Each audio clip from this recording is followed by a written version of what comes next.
Think it would be really hard to live in such a small space, especially over a long period of time. But a local architect involved in the tiny house movement says it's not all about living simply.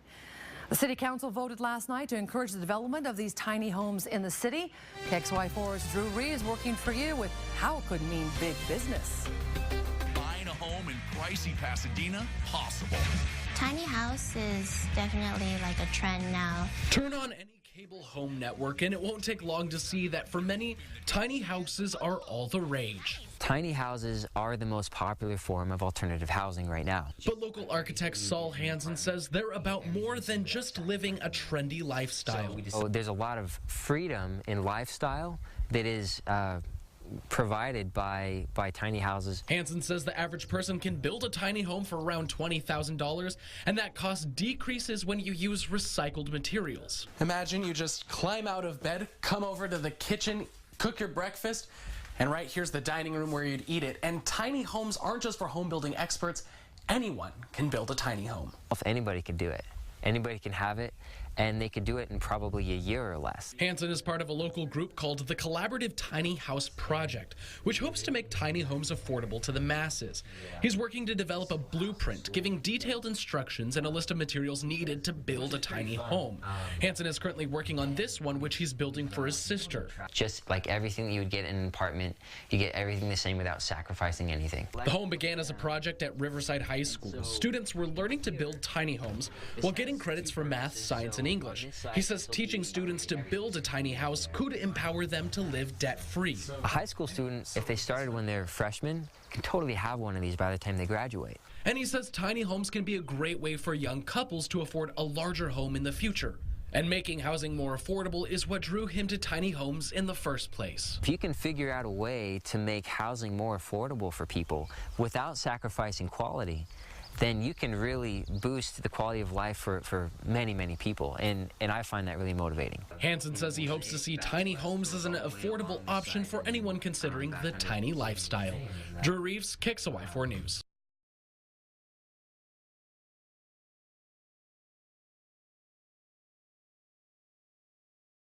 As the corporatocracy tightens its grip on the masses, finding ever more ways to funnel wealth to the top, humanity responds in a number of ways, including the rising popularity of tiny houses.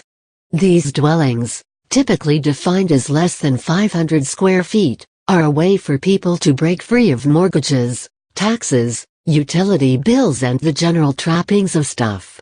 They're especially attractive to millennials and retirees, or those seeking to live off-grid. But government and corporations depend on rampant consumerism and people being connected to the grid. Seeking actual freedom through minimalist living should seem like a natural fit for the American dream, but the reality is that many governments around the country either ban tiny homes or force them to be connected to the utility grid. As of now, few cities allow standalone tiny houses. Most communities have minimum square footage requirements for single-family homes, mandating that smaller dwellings be an accessory to a larger, traditional house. Many also have rules requiring that dwellings be hooked up to utilities, which is a problem for tiny house enthusiasts who want to live off the grid by using alternative energy sources such as solar panels and rainwater catchment systems. Some of the more recent examples of explicit bans include Etowah, Tennessee and Wasilla, Alaska, which don't allow homes less than 600 square feet and 700 square feet, respectively.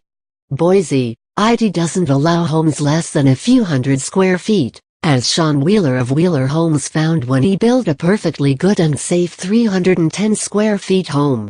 Lawmakers spout slippery slope fallacies, saying that allowing tiny homes will lead to decay and unsightly little cabins plunked down next to traditional homes. Using government force to stamp out societal change in response to financial factors is this councilman's idea of conservatism. Granted, some cities are actually encouraging tiny homes as a means of freedom or as a solution to homelessness, as in Detroit, while some Los Angeles lawmakers don't see it that way, calling tiny homes for the homeless a threat in many ways to our public safety. Wasilla residents are baffled by the tiny home ban, which seems to run contrary to Alaska's wild and free nature. Tundra Tiny Houses is leading a new market of small home construction using renewable energy, and now they'll have to tell customers Wasilla is not an option, in addition to Anchorage to Eagle River.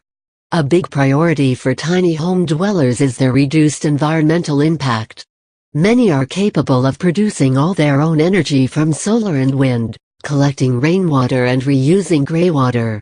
Not depending on utility inputs naturally makes a lot of sense, especially for a tiny home on wheels. Even those who put their tiny home on a piece of land away from crowded spaces, with the intention of living off-grid through renewable inputs, are considered outlaws if they don't hook to the utility grid. This of course ensures that utility companies, which are big donors to political campaigns and profit immensely from government-enabled monopolies, will always get their cut from every household. In January we reported that sunny Nevada essentially killed its solar industry by increasing their tax on solar customers by 40%, causing solar providers to leave the state. The only beneficiary was NV Energy, whose energy monopoly was protected.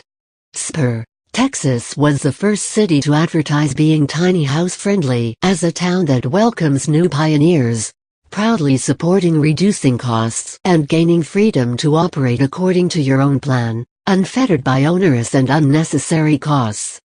To have this freedom, you must secure your properly permitted tiny home to an approved foundation and be connected to city utilities.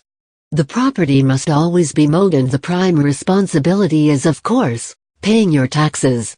When cities require the same permitting for tiny houses on foundations as they do for traditional houses, it often doesn't make financial sense to build tiny. At that point it's really more of a lifestyle choice than an economic choice, said Nick Crowder, a real estate agent in Portland, Oregon, who abandoned plans for a tiny house development. 23-year-old college graduate, Sarah Hastings, built a 190-square-foot home on 3 acres of farmland in Hadley, MA, complete with a garden next to it. But the town found she was not in compliance with zoning ordinances, and now her home is in storage.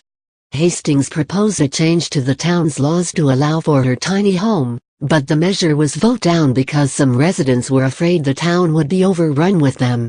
There will be no minimalist, environmentally friendly living in Hadley. Clearly, the emergence of tiny homes is being met with fear, and the resulting banishment of freedom, by too many towns and cities across America that can't quite fathom this shift in the way people think about living. It's one thing to be concerned about safety issues, but the imposition of minimum square footage requirements and mandatory connections to city utilities is mindless authoritarianism. Let's hope places like Fresno, California and Rockledge, Florida, which are specifically allowing tiny homes on wheels, can help their more traditional counterparts embrace the future. Read more at http://thefreethought project.com/tiny-homes-band-criminalize/#GTV5WGBGJWERIHX8.99